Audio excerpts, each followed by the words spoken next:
Jess and John Nation, JJ Nash. It's Jess. And I'm John. Hi, Nash. How you doing?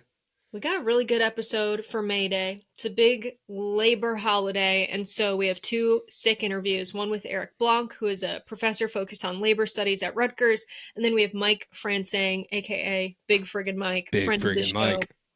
Uh, Before that, we're gonna get into some really fun news. So let's dive right in. Trump said he wants to be the Pope. What? When he was asked, who does he think should be the Pope? He told reporters outside of the White House, I'd like to be Pope. That would be my number one choice.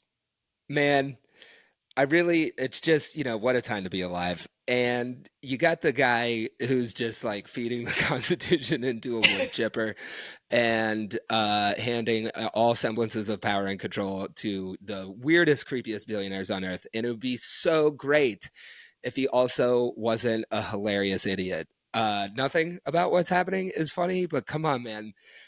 Who I guess we all had it on our bingo cards. Our president is of course going to nominate himself to be Pope, but like, have you stepped back and thought about that? Oh my God, it's crazy. And it's just like not even an anomaly either. I think this is an indication as to how the talks are going as to what the law and constitution says about another run for president for him. He's like president. Pope.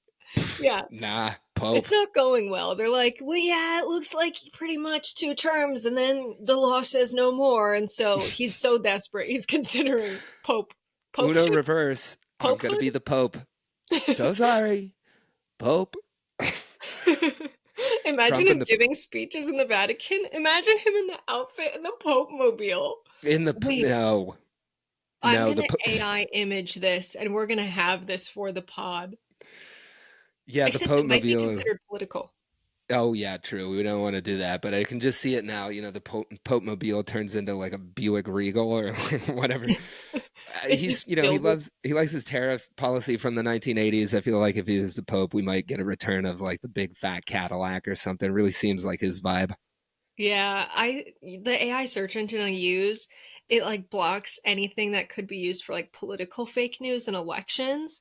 But Donald Trump as the Pope, like, he's a reality star, Just generate the fucking image, robot. Come on, man. I really want God's actual take on this. If there is like some big sky daddy somewhere. If you're out there.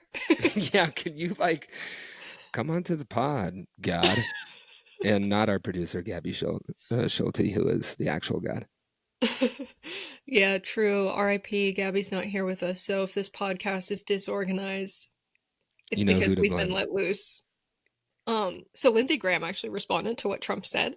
He said he was excited to hear that President Trump is open to the idea of being the next pope. He wrote that on X. And maybe that also has to do with the fact that he's excited that he's not trying to go for a 3rd term. He's like, you know what? I'm glad he's considering popehood. Popeship. What is it? Popeness? Popedom? Your popeliness? Yeah, popeness. Popedom. Your papistry. Oh. That's bad. All right, that's all I got. Yeah, I don't know what it is. I'm not even, if Gabby was here, she would have already searched it, but we don't have her, so we're just going to keep making shit up. Yep. Let's go on to, not so different from what I was just talking about, AI regulations. Howard Lutnik, the Commerce Secretary, he's been going on like the cable news circuit quite frequently and delivering a similar message. This was sent to me by my buddy Invictus, who does a lot of economic policy analysis and writing. And I trust his opinion, and has said that Lutnik has repeated the same sentiment multiple times, very concerning. So this is a direct quote from him on, I believe, CBS. These are trade craft. It's time to train people, not do the jobs of the past, but to do the great jobs of the future. This is the new model where you work in these kinds of plants the rest of your life, and your kids work here and your grandkids work here. Hot. We let the auto plants go overseas. Right now, you should see an auto plant. It's highly automated, but the people, the 5,000 people who work there, they're trained to take care of those robotic arms. They're trained to keep the air conditioning system. So this is the future he sees for working people, as taking care of robots in factories. Now, I said this at the very beginning, and people were like, "You sound like a crazy conspiracy theorist." Dude, the Commerce Secretary is saying it too now. What do you have to say to me about it, MAGA? Replacing 100,000 factory manufacturing jobs with 5,000 people being caretakers for robots is not an economic plan. This is not going to be a good economy for the working people of America. It will be a good economy for the factory owners and the factory shareholders.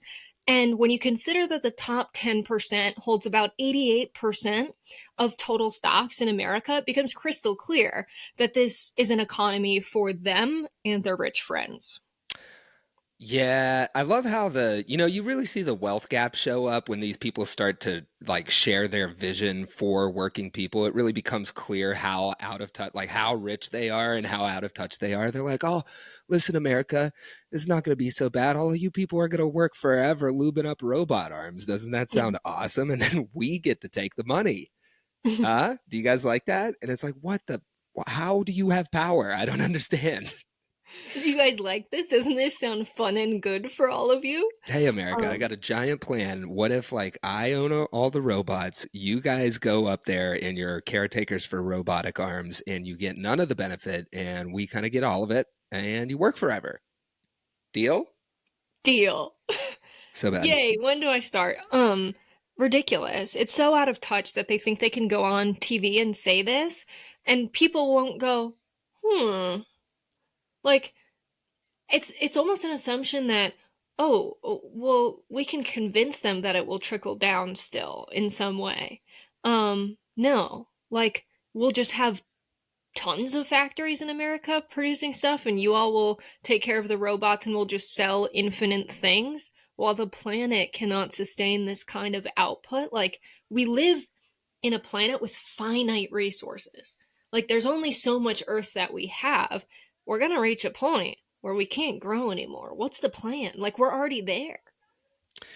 Yeah, it really makes me think of whatever that computer law is, where it's like the chips in whatever amount of years, it's like the chips get so many times faster and half the cost, and that just keeps like going exponentially. And now we have like artificial intelligence, and in 10 years, it's going to be totally unrecognizable. Which is all to say, like a long running theme, I feel like of the show here is just like, hey, everyone, we cannot live with the politics of the past because it doesn't apply to our present and is like hopelessly out of touch for the very near future. Like we all have to update ourselves for a time where like technology really comes off of the top rope and like levels. So I was reading this somewhere. It was like blue collar, white collar. How about no collar? And like technology is really going to like flatten those distinctions, and it's happening faster than we think. It's all in the control of these weird people who go on TV and say, oh, it's going to be great for you. But like right now we've got to update our politics for the problems that are coming down the line, and one of the biggest ones is like who is going to benefit from this enormous productive capability of all of these robots, for lack of a better word. And if we don't assert our power right now over our workplaces, over our government, we don't have political parties whose baseline is to end the power of billionaires, to tax them out of existence, then we're going to be caught flat-footed when all of this stuff happens. So now's the time to make big changes, starting from within. Yeah, the top 10% owning 88% of the stocks, and like obviously the people who own the biggest corporations are in the top 10%, if not 1%. Um, they own the economy. Like that's why we say ruling class so much. They literally own the American economy. And when we talk about the idea of communism and people have this fear of a communist economy, it's because they describe, it's like if you ask them, what are you afraid of with communism? They say it's owned and run by a small group of people for their interest and benefit, and they describe the situation of the American United States. And so it sucks that these words have become near meaningless because they've been distorted by propaganda. But listen, if what you're afraid of is an economy run by a few rich guys, that's what we've got here, and it's time to do whatever you think you would do if your economy was in that situation. Yeah, it's a dictatorship of the billionaires, and that's what people, that communism has been so like propagandized and everything, that it's just the word has become synonymous with total control, right? But that's what we have, like you're saying. It's just that the billionaires are in total control right now. and we have to update ourselves to that. Um, another thing too, like, we do the show, we make these points on the show, and then my dear sweet family in the conservative place I grow up, they listen to it, my friends as well, and it's going to take a minute for everybody to update their opinions. But a lot of people who have small businesses, or they have a little chunk of change, or they're just walking around the street and they respect the business owner in your community. I think they hear a lot of the stuff we talk about on the show and say like, oh, are we talking about the people I know? Are we talking about somebody with 10 or 30 or 40 or $50 million? I just want to clear up. Those are not the people controlling the economy. That when we're talking about the ruling class, yes, those people are materially much different than most of your people walking around. 6 in 10 Americans living paycheck to paycheck. But really, when you're talking about the ruling class, it's, if you go bankrupt, is the government going to step in and bail you out because your bankruptcy is a threat to the economy? Okay, that if it is, then you're the ruling class. If not, then you're with the rest of us, in my book. Are your personal investment decisions, if you just sold your holdings, would it cause a run on the banks? Okay, if not, then you're with the people who have to go to work in the morning. So we got to update those lines to reflect what's going on in our economy, I think. Yeah, I just listened to Brett Goldstein, who is Roy Kent in Ted Lasso. He did a stand-up special on Netflix, and he said, I really care a lot about the most important issue facing our time, wealth inequality. And I would always go to these protests with my friends, and I went more recently now that I'm successful. And I was like, tax the rich. Well, maybe on a case-by-case basis. And it's like, he still has to work for a living. If he stops working, he cannot sustain himself for the rest of his life. People who have to work for a living are in the working class. And we see people with like $500,000 homes or even $1 million homes, and they're making, $200K a year. And it's a huge gap when people are struggling to afford their most basic needs. But really, what we're talking about is people who can just put their money in places and it turns into more money and they never have to work a day in their lives.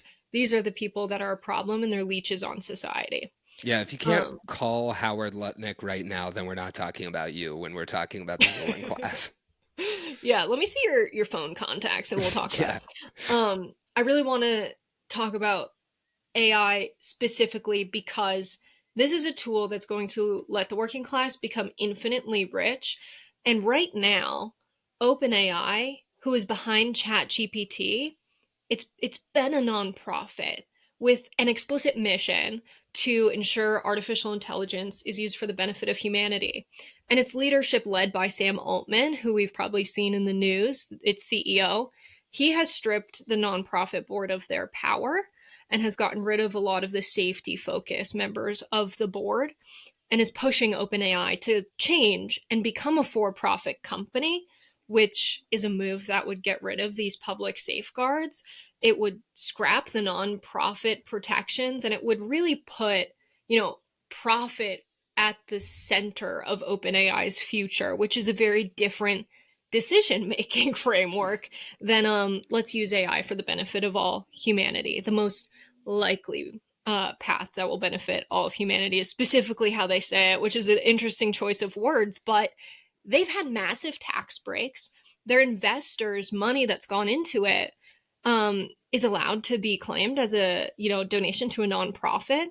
And they have all these public funds, which has really positioned OpenAI as the leader in AI technologies. And so now these resources can be used for investor profit. Sam Altman, who used to always talk about like, oh, I don't even have equity in my company. Now he would have billions. And so this would really change how AI is used in America. And it's scary because AI safety, I think, is important. ChatGPT just got a gold chain and a pinky ring. Y'all, everybody watch out. People are smelling money with this.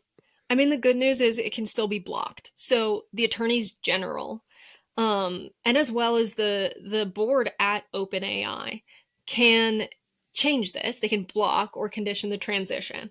That's really important. I remember when Cambridge Analytica had their blow up because they were using their tech and sort of machine learning to specifically target people on Facebook with misinformation and fake news. And it was a part of the Trump campaign's political operation in 2016. And one of those whistleblowers that came out and talked about this said, data science basically is like a knife. You can use it to stab someone and kill them, or you can use it to make a peanut butter and jelly sandwich. And we're not going to say knives are dangerous. You can kill people, so no one's allowed to ever have a knife. But we don't allow them in schools or in the airport or on the airplanes. Like, I get that AI can be used for good. I use AI, for all kinds of things. I use AI to generate images for fun sometimes. I use AI for, my color analysis and picking outfits and scheduling and things like that. It can be used for good. It's being used to diagnose cancer at faster rates and read medical imaging. And so it can be used for good, but it can also be used for really bad shit. And like, having OpenAI become a for-profit entity, you can imagine the kind of future it would bring out. Yeah. If this stuff is going to control your life, then why shouldn't we all control it? I guess. I mean, is that a dumb question? Maybe I should ask AI instead of asking it who would win in a 100-man versus 1 gorilla fight. Yeah. So if you're in California, call your attorney's general office. This is also a problem all across America. So give the attorneys general of California a ring over in Sacramento if this is something you care about. Do that. Seize the means of these robots. Let's talk about the stock market again, because Trump truthed. Okay. January 29th. He truthed all of us. We got truthed, everyone.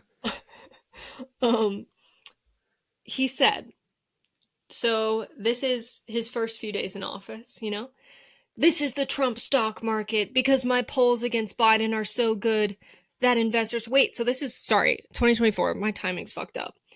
Biden was president in 2024 in January. So this is a year before Trump's inauguration. He hasn't been elected yet. Yes. So he's taking credit for... I also had I'm so bad at time, John. I had a viral tweet and I said, Luigi Mangione and I got breakfast on the morning of December 6, 2025. In the future at Rikers Island. So it was like a great alibi for the future. And I was like, sorry guys, I'm really bad at time. What happened on December 5th, 2025? What are you guys planning? I was like, Kash Patel is going to knock on my door and be like, we got her. Anyway. Thought crime. So when Biden's in fucking office, Trump is tweeting, this is the Trump stock market because my polls against Biden are so good. Investors are projecting that I will win and that will drive the market up. Everything else is terrible. Watch the Middle East. And record-setting inflation has already taken its toll. Make America great again. Fast forward to yesterday, April 30th. This is Biden's stock market, not Trump's. I didn't take over until January 20th. Tariffs will start kicking in soon, and companies are moving to the USA. Our country will boom, but we will have to get rid of the Biden overhang. So, when the stock market's good, he's not even president. Biden's been president for 3 years. He takes credit for that. When the stock market is bad, very much as the product of his decisions, that's Biden's fault. Yeah, I think it's important to remember that this guy just is lying and ripping us off. That's really not more complicated than that. He's been in media forever. He has a massive, just a death grip on all of our attention. As our attention has gotten fragmented, somehow this one weird boomer hacked it and knows how to do it. And he's just lying, all the time for his benefit. And unfortunately, it works, because you flood the zone with bullshit, and then people don't know which way is up, especially in the absence of crystal clear communication and moral authority from the alternatives to the guy who's just kind of hilarious and is like, hey, I want to be the Pope. And also just, lies about everything else. Right. There's no alternative that is crystal clear with an analysis of the problem that can go up against this fucking hog man and whatever shit he wants to lie about. So here we are. Remember when they said you could do anything in America if you were smart and hardworking? I think it's actually you can become anything in America if you're funny.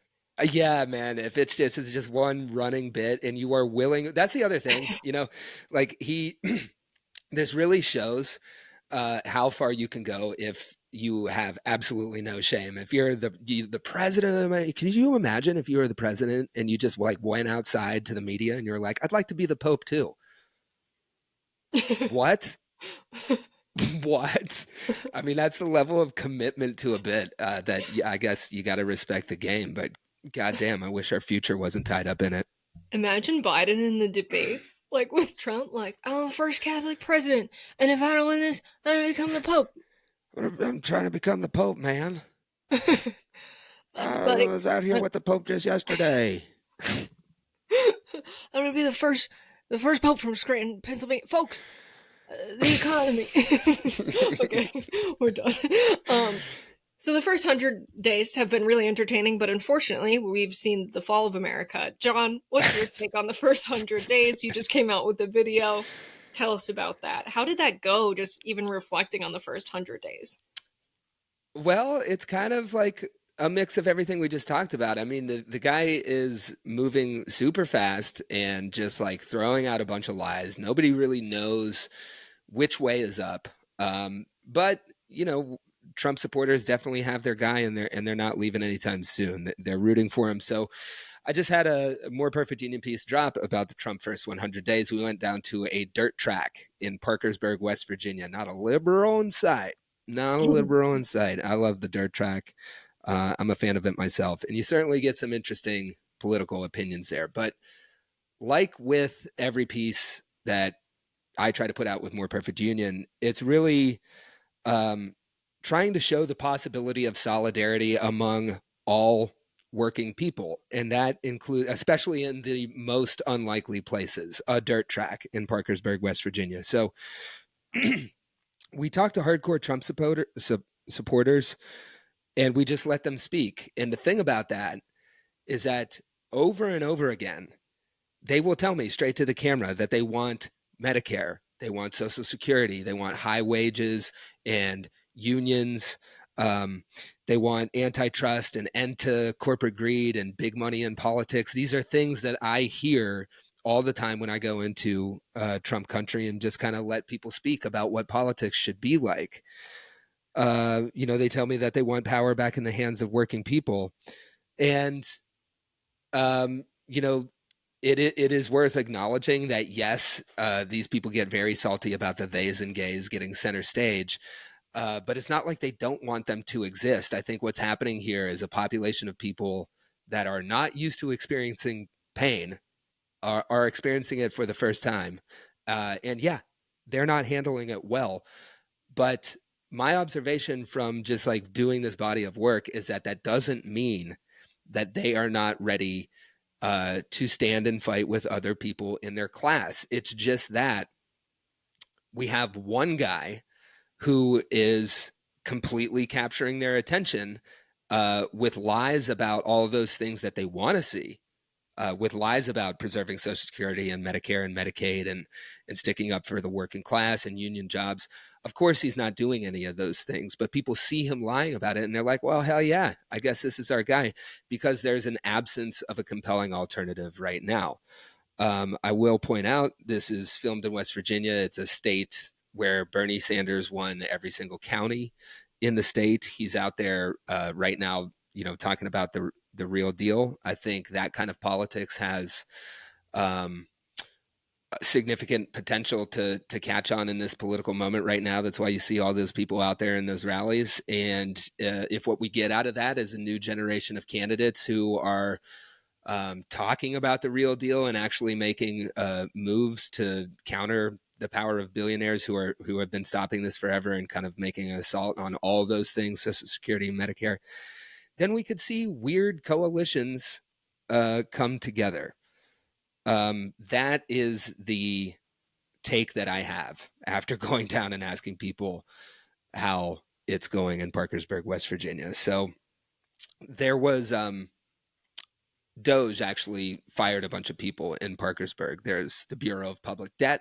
It's one of the best jobs that you can get in the area. Doge and Elon Musk came in there and did their bull in the china shop routine, and it ended up affecting the lives of a ton of people in Parkersburg.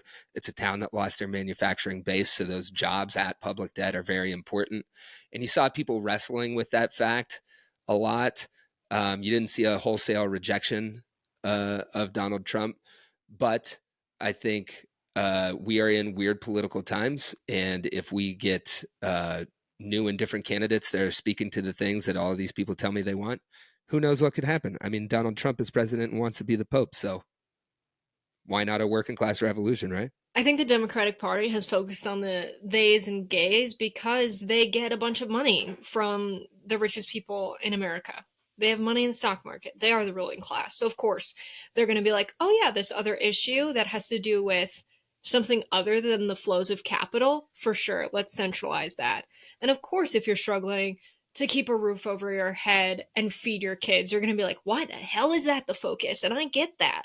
Like, if I was in a room with people and we're talking about politics and we're talking about women's rights, very important subject, and someone interrupted me and they're like, wait a minute, let's talk about actually how my family is struggling and we're going to lose our house and the landlord's evicting us too early because, you know, we were late on rent one time. I'd be like, yeah, fucking fuck my rights. Let's talk about that because you need to keep your house. Like, we don't need to talk about like our issues that have to do with our identity when people are struggling to survive.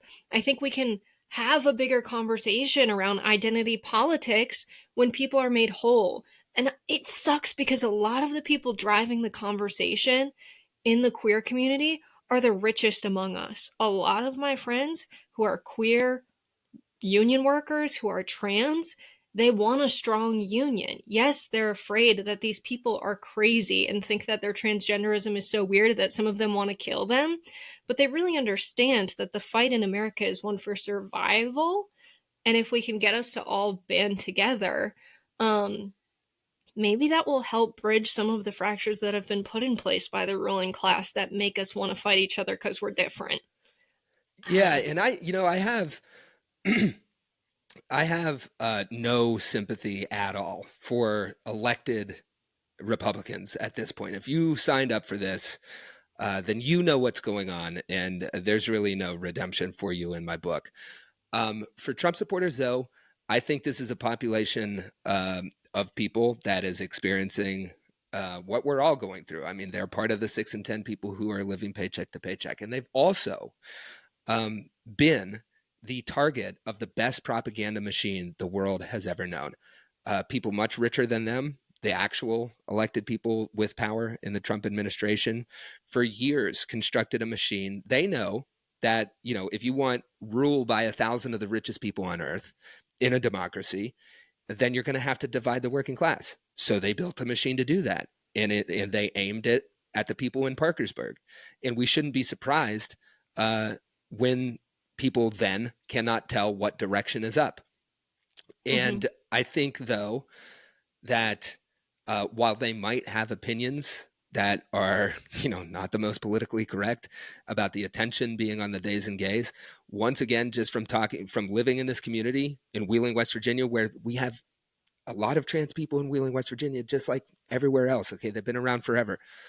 You can coexist here. That's not to say that it is easy by any means, and I can't speak for that population. But what I want to say is, through doing these pieces and talking to these people, I still believe that if somebody articulates a political movement that says, hey, if you're a white union worker who's voting for Trump and you're a trans person in West Virginia, you still have more in common. You still are locked out of power, and we will not win all of the things that we both want for ourselves until we join together and address the fact that billionaires and the elite class have all the power. Somebody hasn't really articulated that kind of political movement, but those people I talk to aren't going to be, you know, immediately opposed to that. I think we just haven't seen that come together yet, and haven't seen a group of leaders who can say that, you know, the white working class union worker and a transgender person still want their freedoms and still want power over their workplaces and government. And when somebody comes along and does that, you're going to see political coalitions shift along, and we need to get there sooner than later. I think after 100 days, we know the answer is not right-wing populism. Yeah. Yeah. You get it? It was a Pope joke. Populism. Populism. All right, sorry. I'm so sorry for that. That's a hashtag for the I've been show. in the Midwest too long. So we're going to get into our interviews with Eric Blanc and Big Friggin Mike. But before that, we're going to take a break for an ad. Hello, listeners. This is Jessica with the Jess and John podcast. We don't have anyone buying ads on our network, so this is an advertisement for you to be an advertiser. So if you work at a nonprofit and you've got a phone bank coming up and you want some dedicated folks to show up, advertise. It's probably really cheap because we don't have any bids yet. So this word is not from our sponsors, but it is to maybe our future sponsors. This is a buyer's market, baby, and it is hot, hot, hot. Jump in here before we issue a meme coin and start to use our social media platforms to inflate the value and pull a rug pull on all of you people. And also, it's an advertisement for our listeners, because the best way to support this show is to go rate and review it and share it with a friend.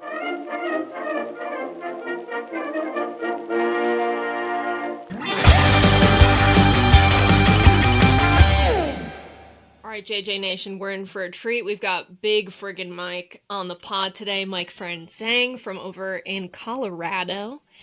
Mike is a union worker. Great dude. Welcome to the pod. Thank y'all for having me. Good to be back. Hi, Big Freaking Mike. Let's get into, tell us what you do every day. What is your job?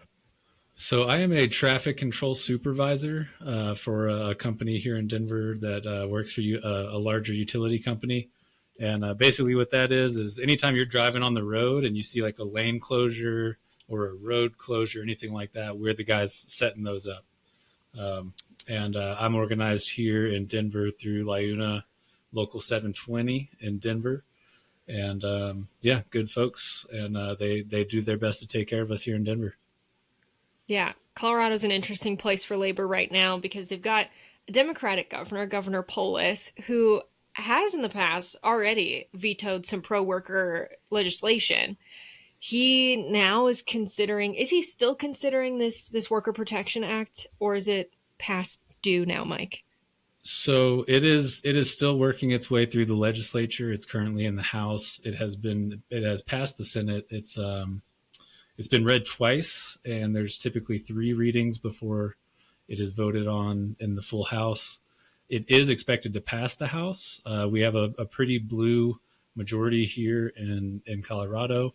Polis, unfortunately, leans more on the libertarian side of Democrats and has definitely threatened to veto, which I'm sure has nothing to do with the fact that he's a 100 millionaire several times over, and he listens to the business interests more than the labor workers here in Colorado. Nothing like a libertarian to let you experience your personal freedom and liberty to be exploited by your boss. That's really nice of him to care so deeply about that. Right. So the way that like union voting is set up, you've explained it to me before, Mike. I'm going to do a bad job regurgitating it, and then you can correct me. So basically, they require 2 votes. 1 vote among the workers to unionize at the classic NLRB threshold of 51%. Then there has to be, or like 50 plus 1, right? And then there has to also be a second vote that confirms that they're going to pay dues. And this bill would get rid of that second vote because it's, you vote to have a union, you should have one. Is that right? You did. You nailed it. The only thing is on that second vote, you have to break 75%. So you have to have 75% plus 1. And I think my cat's trying to make an appearance here, but yeah, cats are welcome on the Jess and John pod. Hold on. Okay. All right. Come on. Oh, I feel so bad for our listeners who aren't on video. Big Freaking Mike with a big freaking cat there. And he messed my mic up. John, you just went sicko mode. Big frickin' Mike with a big friggin' cat. Big freaking Mike with a big freaking cat. We like it.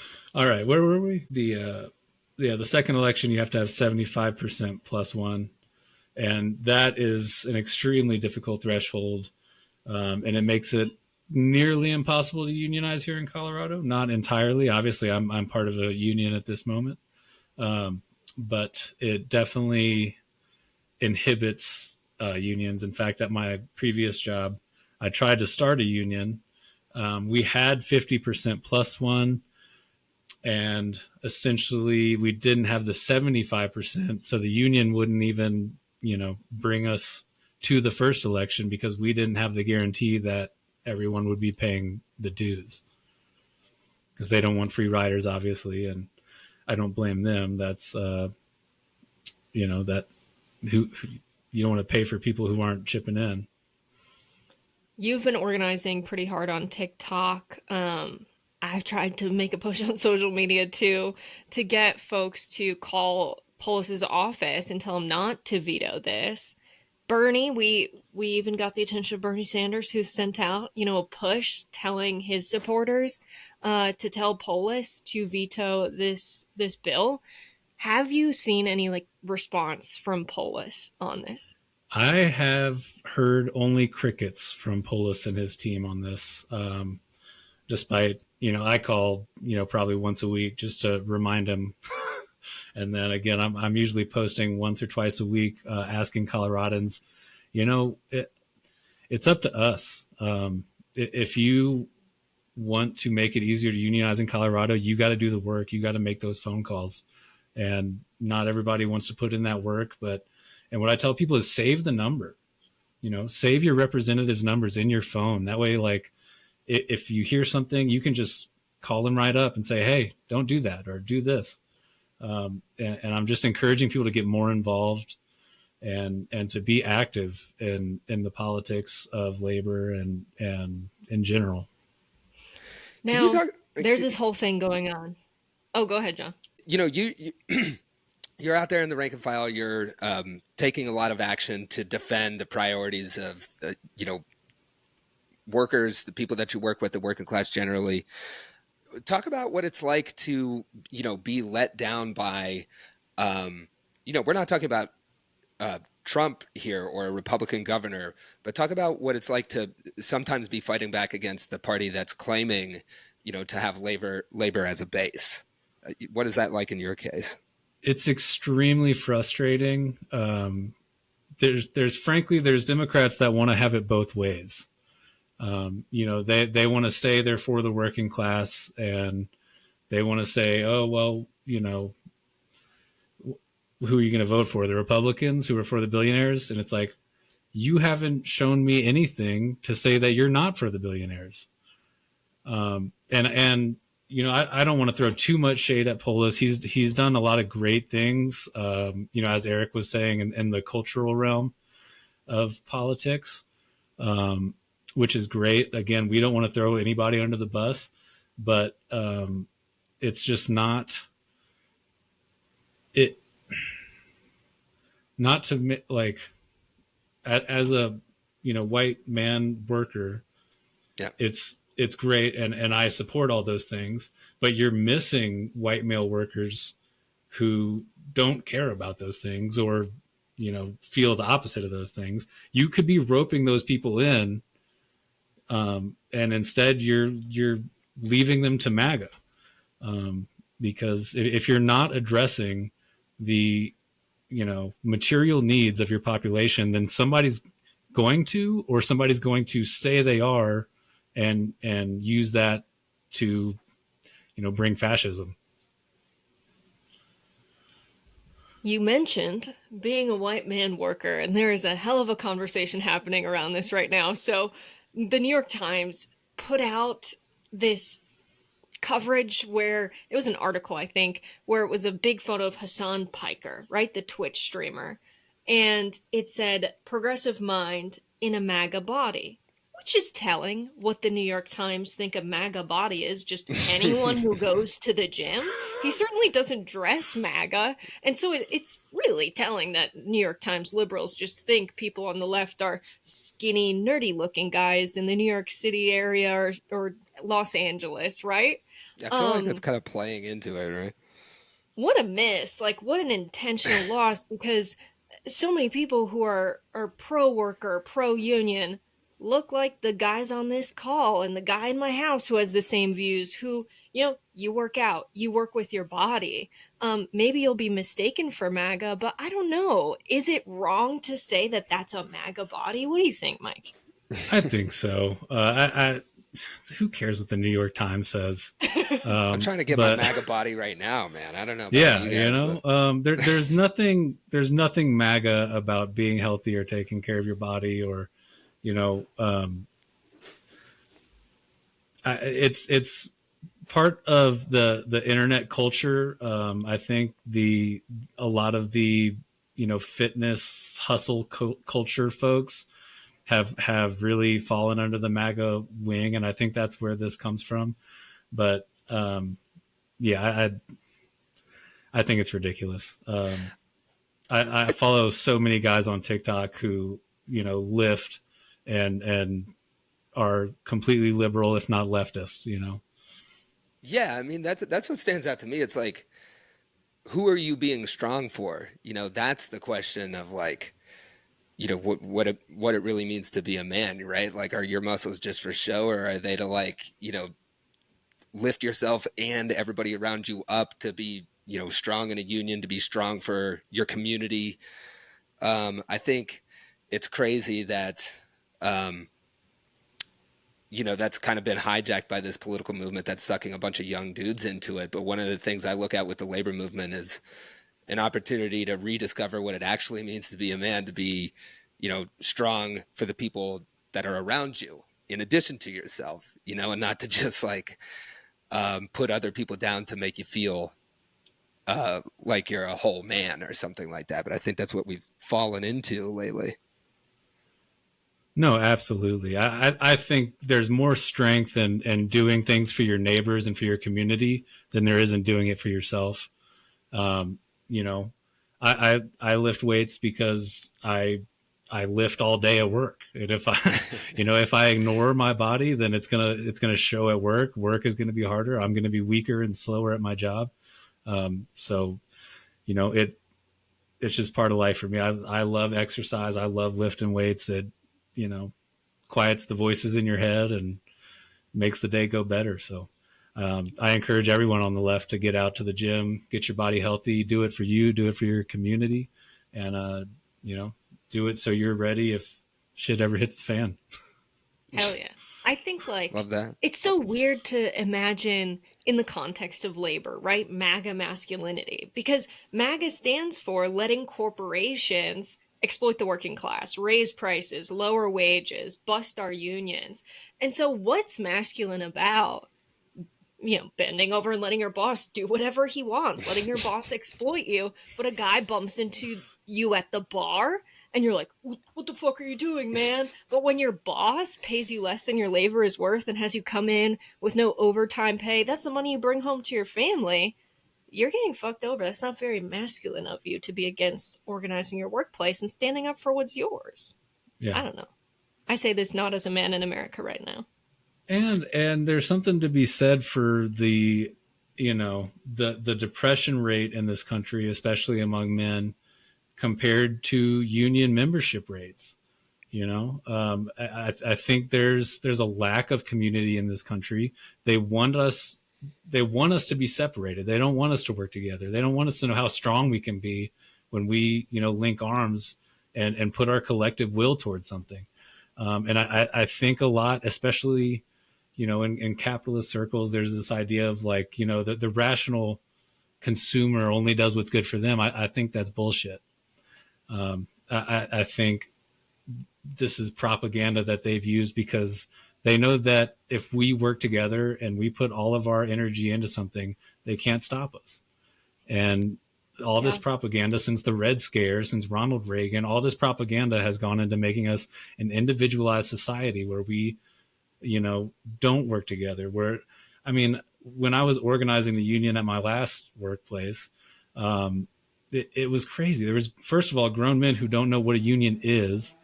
And, then they're like, oh, well, that sounds like some commie shit. And I'm like, bro, we're working inside of capitalism. Like, this is the furthest from communism, like, you can be, other than, us going to the boss and saying, hey, pay us what we're worth or we're going to walk.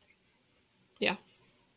Yeah, it sounds like men need to not be having the conversation 100 men versus one gorilla. And instead, it needs to be 100 million men versus one Jeff Bezos. That's right. I was going to say, it sounds like the gorilla is Jeff. I mean, personally, I feel like the cure to male loneliness might be a picket line and a bomber jacket. I don't know. What do you think, Mike? Does that line up with your experience? Sounds good to me. Some pizza in there wouldn't hurt either. I will say this, the best way I've gotten guys to show up to our union meetings is telling them that there's food. Yeah. Come out. You can discover alternative ways to be a man that also line your pockets and take down billionaires. Sounds pretty good to me. That's right. Yeah. And there's I free think pizza. that's maybe what's been missing from a lot of organizing is like that community of taking care of each other. Absolutely. And if you look at things like the VFW, like a lot of them have bars and places to hang out. And I think that's kind of missing from, I can only speak to the union I've been in, but like, I think that's missing. Like, where is there a place for us to get together and just hang out outside of our monthly meetings? Yeah, I say this as a spiritual person, but I think like the church has become the only place people are finding community. And so people are spending like outsized time in church, and we're seeing a lot of like evangelism dictate like politics. We just opened a school nearby that is like our first sort of religious school in the area, and they received like double the applications for what they have seats for. There's just so much demand for that. And I think a part of it is like people want community. It's more than just like evangelism and religious extremism. And I think like a union hall is a good place to spend your time. I want to talk about some of the organizing you're doing as well. It's not just labor organizing. You're getting involved in politics, Mike. What have you been up to there? That is also correct. So me and my wife, actually, we had to make a hard decision in November. We're lucky enough to have some money saved up and some equity in our condo here in Denver. And we had to decide, are we going to run? From the country? Like, are we going to move to Spain or Ireland or somewhere? Or are we going to stay and fight? And, sorry, I get a little emotional, but, we decided to stay and fight. So, we've been, trying to get more involved in the Democratic Party. And that's not it's not our first choice. I've never really considered myself a Democrat. I was normally an independent. And then when Bernie ran in 2016, I made the switch and registered as a Democrat. And then the Democrats proceeded to screw him over twice. And it's been extremely difficult to remain a Democrat, honestly. But we made the decision, frankly, in winner take all politics, there's two choices. And, you can run as a DSA or a PSL or any of these other, left-wing parties, the Labor Party starting up, shout out to those guys. I think it diminishes your chances, and I think it threatens letting Republicans win.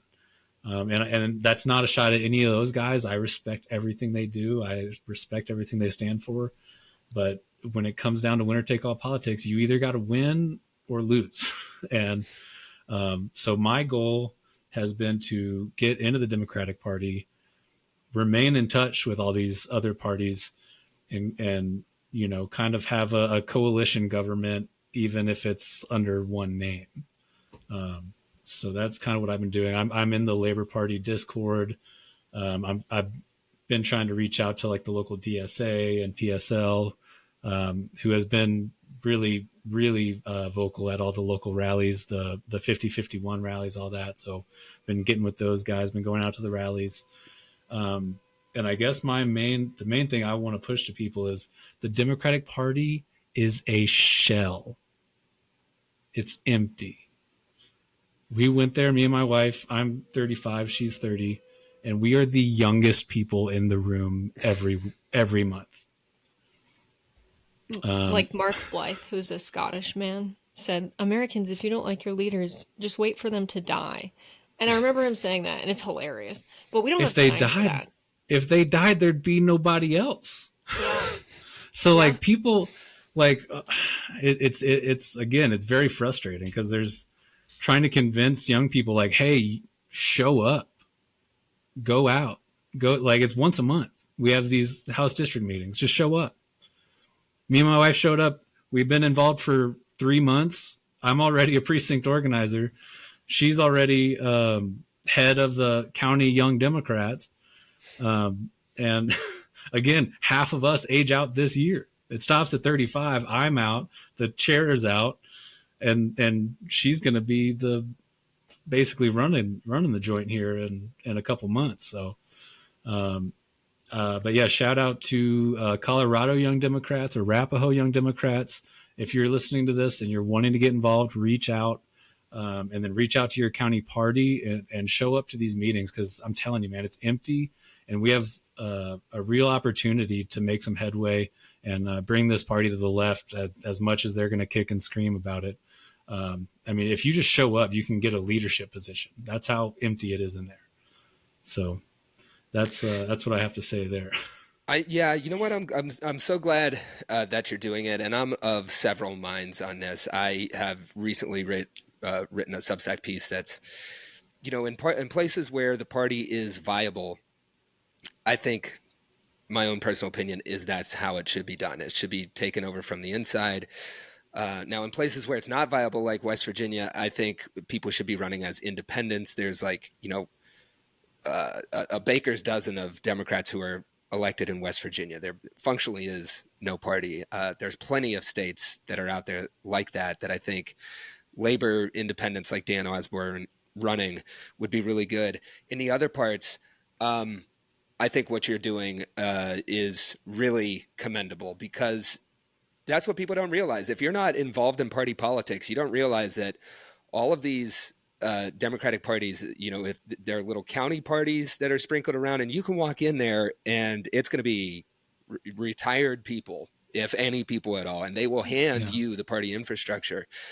And in places where it's viable, why that is so important is because oftentimes the state party there is where a lot of the establishment figures exert control over primaries.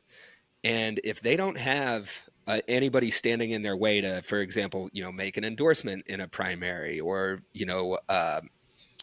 pull any number of levers to advantage the establishment candidate over, a labor insurgent candidate. If they don't have people standing in their way in the machinery of the party, that is how you get, at the most extreme example of things like Bernie Sanders and the interference in primaries there.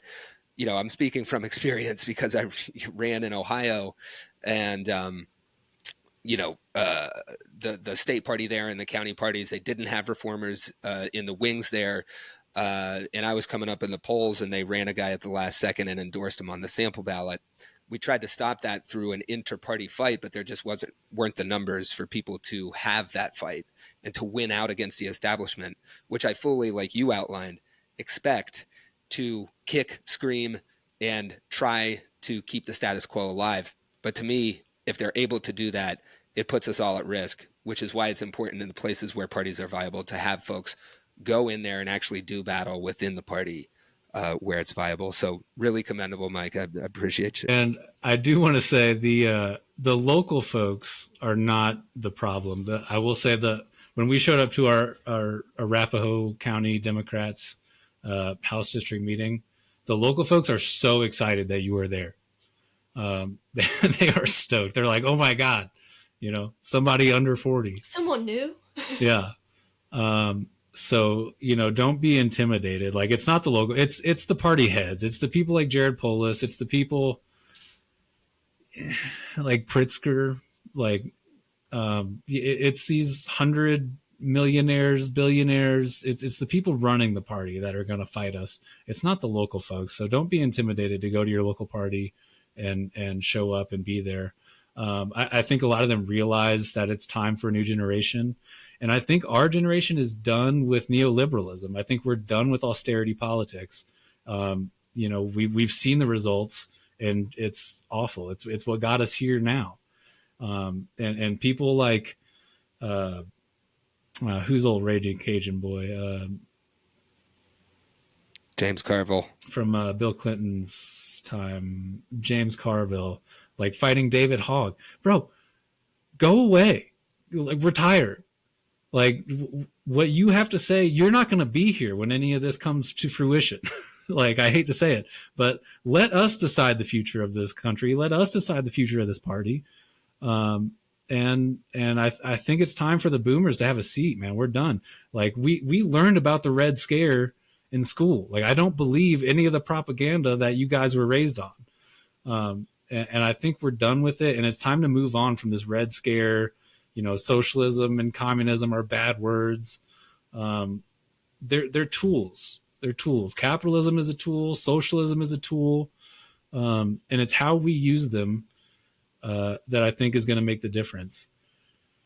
Yeah, it's amazing how many farmers out here in Iowa have signs by the highway that are like, Kamala worse than Biden, this is not God's plan, with the left-wing politics, all kinds of stuff. And it's like, farmers are the ones that get the most subsidies from the government. And that a part of that is because of the influence of global trade and circumstances, whatever. Regardless of the reason, they make a good living because of policies that anyone would describe as socialist in nature. So it's interesting that some of the far right wingers and even Democrats are critical of socialism, but maybe benefit from these programs that are very socialist in nature. Well, they don't understand what socialism is. Again, they've been propagandized since 1980. Even before that, probably since the end of World War II. We defeated fascism. Well, what's next around the corner? Communism. All right, let's poison the well. So everything since 1950 has been the boogeyman of communism or socialism. And it's hard to overcome 50 years of programming. And frankly, I don't see it that way. I think, capitalism, even Karl Marx in Capital says capitalism is one of the greatest economic engines to ever exist. I just happen to believe it needs to be reined in. There are excesses in the system. It has to be reined in. And if we rein it in and we steer it in the direction we want, it can be a great tool to accomplish things like moving to a greener economy and ensuring people are paid enough. And the government currently is, controlled by octogenarians, and they're all victims of this programming. And I think it's going to be a generation or two before we move past this. Yeah, I think some people hopefully are ready in the MAGA movement, and there's little indications of it by saying, oh, RFK Jr. is so great because of course the companies that are selling us the cancer causing, medicine and products are the same ones that benefit off of hospitalizations and whatever. They're starting to realize the perverse interest, but for some reason will not say, oh, this really rich guy is telling me this is good for the economy. Of course he's telling me the truth. It's I just don't think billionaires have our best interests in mind. And you can tell by the actions they take, but also just think about it logically. Why would they? Of course they want to make more money. And so I think maybe they're getting close to realizing that. And I think that's a problem the Democrats have had. I think that's why they're losing, because they can't, they're afraid to. They can, but they're afraid to say that the problem is free reign capitalism. You let the most powerful in society run roughshod over everyone else, and these are the results you're going to get. You have to have a balance. I think there isn't a real free market anywhere in the world. Government has a role to play. I think it has a larger role to play than a lot of folks do. But I mean, the perfect example is the ACA. Originally it included a public option, and the insurance companies got a hold of Obama, twisted his arm until we didn't have a public option anymore. And I think the government can serve as a counterbalance to some of these excesses of capitalism, like we see in the health insurance industry, like we see in groceries right now. What would a government-run grocery store with prices that it could buy wholesale from farmers? What would that do to prices compared to the capitalist, Walmarts and stuff who just jack up prices at a whim? Mm-hmm. Yeah, it's like we have so much excess in America, and like our most basic needs have been turned into commodities for profit and have been made scarce intentionally. We have to pay more than we can afford for them. And I think people are slowly realizing that that's a huge problem. That's what's produced homelessness. That's what's produced people being incredibly unhealthy and then declaring bankruptcy because they don't have health care. Because, like, maybe we can have a market for the other extra stuff, sure. But definitely we should guarantee everybody has what they need to survive. I mean, Adam Smith wrote that's how human beings became the dominant species on the planet, because we hunted together to be able to eat bigger game and the meat grew our brains. And it's a good theory that because we could cooperate, we were able to be so great. And this is the guy who's known as the father of capitalism. And so I think people are ready for these ideas. Like social scientists have said, what do they look for to say a society has started or has evolved past, animal nature?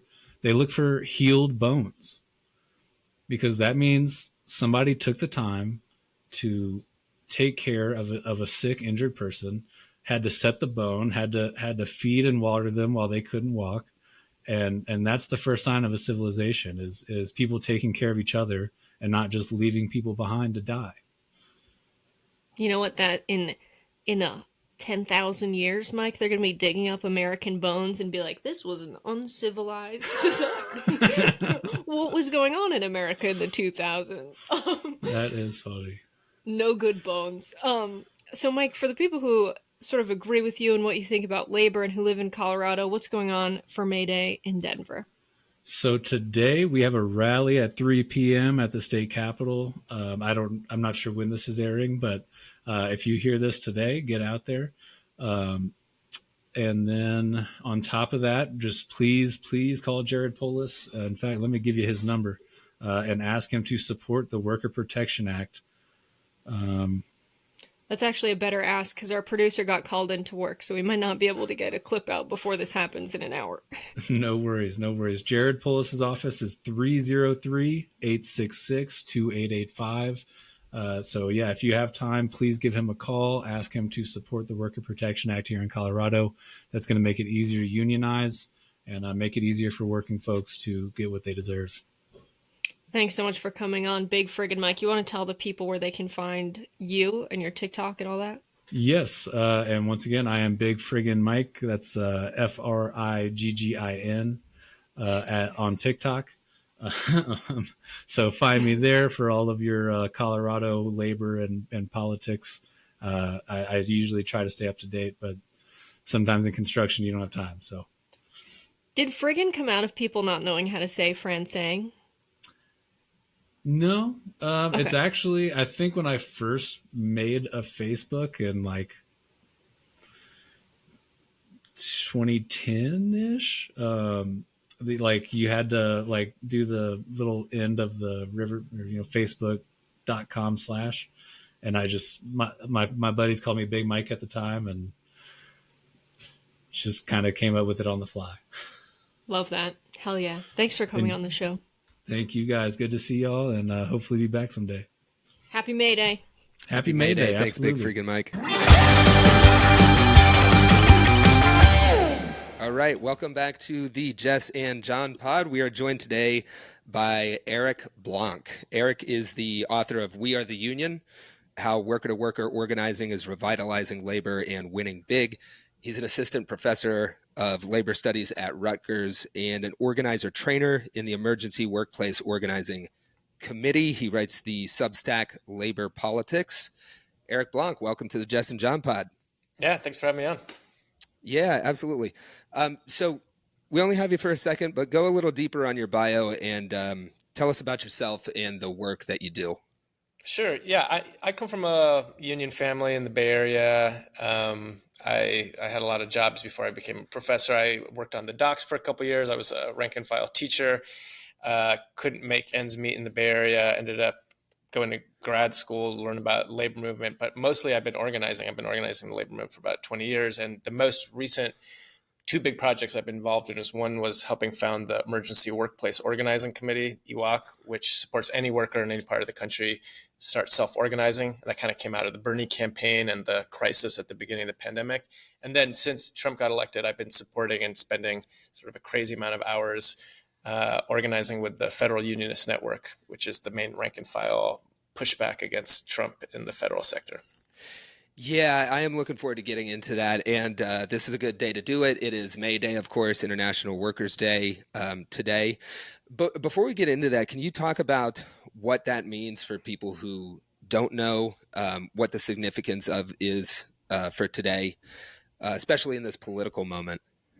Yeah, May Day. It's funny because May Day originated in the U.S. Really, this is an American tradition that ended up spreading to the rest of the world. Comes out of the fight for the 8-hour day, immigrant workers taking the lead, and then because of McCarthyism, essentially that tradition got lost and taken from us in the U.S. So every other country celebrates Labor Day on May 1st, International Workers' Day, except for the U.S. That has to do with essentially the government breaking us from our tradition. So it's really important that we have as many people out in the streets as possible today and bringing back this tradition of international solidarity and class struggle. Yeah, it feels like a good time to rediscover those roots. They're important to me, of course, because I'm out of West Virginia, and a lot of those really important labor battles, of course, happened here. I'm wondering if you could get into, we'll cover the political aspect of this, but just give us an outline of the challenges that labor is facing under this regime, specifically, in a sense of what we really need to do in this moment to fight back. Yeah. Look, I think probably all listeners have a sense of how bad things are, right? Like you might have heard of Donald Trump, right, Eric? You might have heard of a Donald Trump. Yeah, but the reality is though that it would be hard to overstate the stakes. We're facing a billionaire takeover of the government, an authoritarian coup. And I don't see any force in American society capable of defeating that other than the labor movement. The Democratic Party is missing in action. The force that has the numbers and the strength and sort of, frankly, the politics that's capable of cohering a majority against the billionaires with the power to defeat the billionaires, that's the labor movement. And the labor movement is a lot weaker than it needs to be. We should have a workforce that is half the workforce at a minimum is unionized. We have a workforce that right now is only 6% in the private sector, 10% total. So there's a lot of growth that needs to happen, but the labor movement is insanely popular. It's record high numbers. There's a lot of momentum coming out of the last 4 years of labor organizing. And so there is this moment now where unions can and should be taking the lead to defeat Donald Trump, Elon Musk, and saying, it's not just about democracy. It's that we need to defend everything that we have, from Social Security to Medicaid to our unions. And I think it's by combining this fight against authoritarianism with the day-to-day concerns of working people that we're going to be able to win. And there's a real danger if you divorce these two, that leaves the ground for MAGA to secede, I think. Yeah, I think the Emergency Workplace Organizing Committee, for any of our listeners where this is the first year hearing of it, when COVID hit, there were so many workers that were facing extremely unsafe working conditions. And the Emergency Workplace Organizing Committee really taught a lot of workers how to organize within their workplace. And so much good organizing came out of that moment in time. Can you just talk a little bit about the era of labor we were in before Trump became president, that he's now, governing in? But tell us about sort of the growth in the labor movement and how COVID kind of changed the labor landscape. Yeah, it's certainly the case that COVID was a shot in the arm for a lot of worker organizing, because sort of overnight it became clear that your bosses didn't care if you lived or died, right? And so that was a radicalizing factor for large numbers of workers. But I actually think that this uptick in labor, sort of grassroots labor organizing, you can trace it back even before the pandemic. I would really highlight the red state strikes. So, for John and others, the West Virginia strike 2018, that really kicked Teachers. off. Yeah, teachers, right? So teachers illegally struck in Republican-led states, and they won. And I think it's important to frame it that way because it gives a shot of hope for people like, oh, what could we possibly do as workers under Trump? Well, look, these strikes, Oklahoma, Arizona, West Virginia, they won big, even though they had no rights to unionize, even though strikes were illegal, they still won. And so I think that grassroots energy continued after the pandemic. We saw it in Starbucks, we saw it in Amazon. But the reality is that the labor movement uptick in these last 5-6 years has come from below. And I think we're still seeing that even under Trump. So now, Trump's in power. A lot of the union leaderships, unfortunately, are very risk averse. They're very sort of tied to the Democratic Party establishment still. And so, yeah, formations like EWOC, Starbucks Workers United, this, the new UAW, all of this sort of more grassroots energy is essential because I don't think we can wait for the kind of old labor leadership to take the lead on this.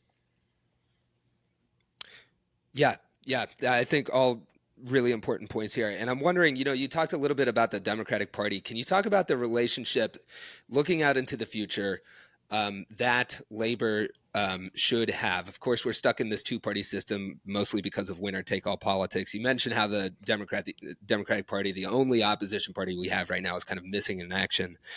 But I'm wondering what role does an opposition party that doesn't center labor, inequality, fighting back against billionaires, what role does that kind of party play in Trump's strength, with the working class, with the rank and file? Yeah, I mean, the reality is we wouldn't be in the situation we're in today if we had a different Democratic Party. Just the culpability of the Democratic Party in creating the political space for Trumpism, really needs to be underlined. Because if your politics, as it's been for the Democratic Party for decades now, is essentially neoliberalism, austerity, letting good jobs go abroad, and the most you can offer is cultural liberalism. And and I think it's important to not throw anybody under the bus. So I don't think we should just be tossing that away. But if that type of politics is all you have to offer working people, well, then it makes sense for a lot of folks, and not just white workers, black workers, brown workers across the board, and saying, well, look, these people don't speak to me. They're speaking a different language. They're clearly beholden to people who aren't like my family, who aren't like my neighborhood.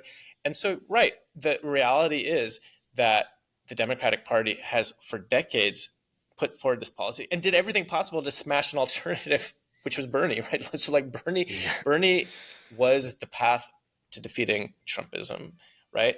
And I still think Bernie politics is, and I think that the battle is far from over. We're seeing now, I have a lot of liberal family members across the country who weren't Bernie people, but who've gone to, they're like Bernie pilled now. It seems like Bernie and AOC are the only people who are saying what needs to be done, right? And so there's this real radicalization. It's pretty remarkable, right? The extent to which the Democratic Party base is now taking their lead from Bernie and AOC speaks to the default of the old Democratic leadership they're discrediting, and the fact that the kind of an economic populist message resonates. And I think people understand that you need to be able to speak to people's economic needs if you're going to defeat Trumpism. And that isn't just winning an election. You can win an election. We defeated, Trump in 2020, but MAGA continued. And so if we're going to defeat that as a movement, you need to be able to undercut the base of that, which is the reality of economic insecurity for the vast majority of Americans. I want to ask you about something because you're an outside observer. You have a unique, I would assume, perspective on this, but there's kind of this divide in labor that maybe started when Amazon workers unionized their own warehouse, largely without, any support from a legacy union. And most recently, there was a vote in North Carolina where Gardner, Amazon workers tried to unionize, and they had these promises from legacy unions. One of the workers told me directly, they pretty much abandon us. That was Idolo Medelius. And then the leader of this, Reverend Ryan Brown, was a little bit more biting in his criticism. And I think it's a really clear point. He said, the other criticism with the legacy union, why did y'all wait so long? If you're so expert at this, did you not see the existential threat that Amazon was as the evil empire was growing? Why did you let this Goliath you watch this Goliath grow. You could have killed this in the cradle, but you never took the challenge. Now all of a sudden you're coming out and you want to challenge the Goliath. And I think some workers feel left behind by legacy unions, which is an incredible problem for labor strength in America. What do you make of that divide, and maybe what do we do about it? Yeah, I mean, it's a huge problem. It's not just Amazon, but you're right. Amazon's maybe the best example of this. But frankly, the labor movement for decades now has not been investing in new organizing. And so what that means is the labor movement at best has been protecting its own members, and frankly, not even protecting its own members very well oftentimes. But at best, it's really just been sort of a narrow interest group in defense of the small minority and shrinking number of workers who are already in unions. And the problem with that is that you are leaving the vast majority of working people behind when you are not going out and organizing the unorganized. And so, yeah, the resentment, I think, of Rev Ryan and other folks at Amazon is not just there, it's across the board, where the labor movement wasn't seen, and frankly, maybe still isn't seen by many workers as an organization of and for them. It seems as something sort of separate and detached. And so I think that has to turn around ASAP. The labor movement is sitting on over $30 billion in assets that it is not using, right? That it has in its war chest, but that could be used for organizing, that it hasn't used for organizing. And so, yeah, now is the time for that. Obviously, we have to start by defeating Trump, so this is the sort of step one in the battle, is to defeat all of these attacks on unions we're seeing. But that has to be combined with going on the offensive too, organizing Amazon, putting real money to the Amazon campaign, winning a first contract at Starbucks, organizing the South in auto. These are go hand in hand, because think about Tesla, for instance. Elon Musk is the administration. Well, you can unionize Tesla. There was a unionization effort at Tesla. These aren't sort of like two separate battles, the political and the economic. They have to go hand in hand. Same with Amazon. Bezos is up there kissing Trump's butt. And so why not go organize them? And frankly, and this is one thing I'm very proud of, EWOC helped support the first union victory at Whole Foods just earlier this year. Under Trump, workers won the union election at the Whole Foods in Philly, and that's Jeff Bezos. And so it shows that it can be done even under Trump. And if we need unions to sort of start taking their lead from workers and not just waiting around. That gives me hope, Eric. Eat that for dinner, Jeff Bezos. Eric, I want to thank you for coming on the show. We only have you for another minute before you got to get out of here. Is there anything else you want to speak to or let our listeners know? Sure. I mean, I think that a few things. I'll just make a general pitch for like what can be done, and then give a few resources for folks of how to get plugged in. The first is, I think the most urgent battle right now is the fight around the federal workers, right? Because the federal workers, this is like the test case for Trump and Musk to be able to see if they can destroy the labor movement. They're trying to take away unionization rights for over 1 million workers. They're trying to destroy Social Security, Medicaid, all of these things. And the federal workers are like our side's best and most important army to stop that attack from happening. But it's going to require the whole community, right? All of us are affected if they take away our Social Security. All of us are affected if all of a sudden you can't drink water because there's no one protecting you from the companies that want to pollute it, right? Like, these are existential questions for most working class Americans. And I think it's time like we really step up, not just through petitions and things like that, but through mass protests, direct action. It's that level of urgency is required, I think, if we're going to stop that. And so the easy way to plug into that is you go to savepublicservices.com. You can sign up to hear about local actions coming up around public services, saving your federal services. If you're not in a union and you're a worker, you should unionize your workplace. This is the thing that we were talking about before, EWOC.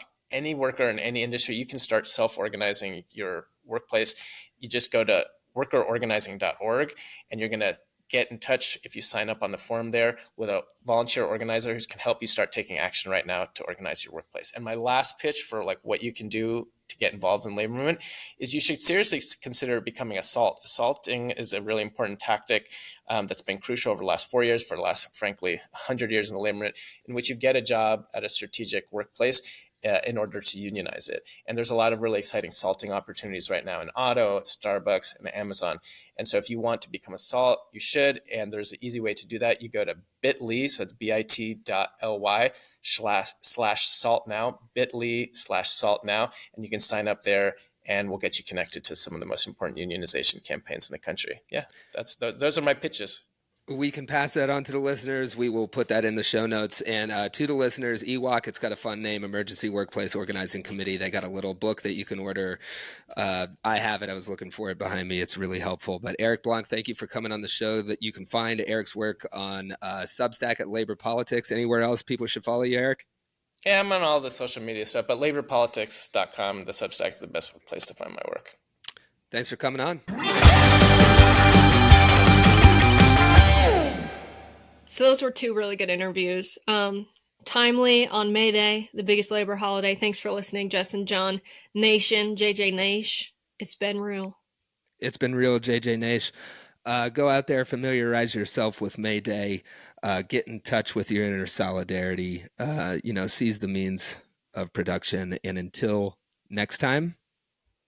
It's been really real. I had like a single tear streaming down for like the second half of Mike's interview. It was powerful, man. Love that. Bye, everyone. Bye.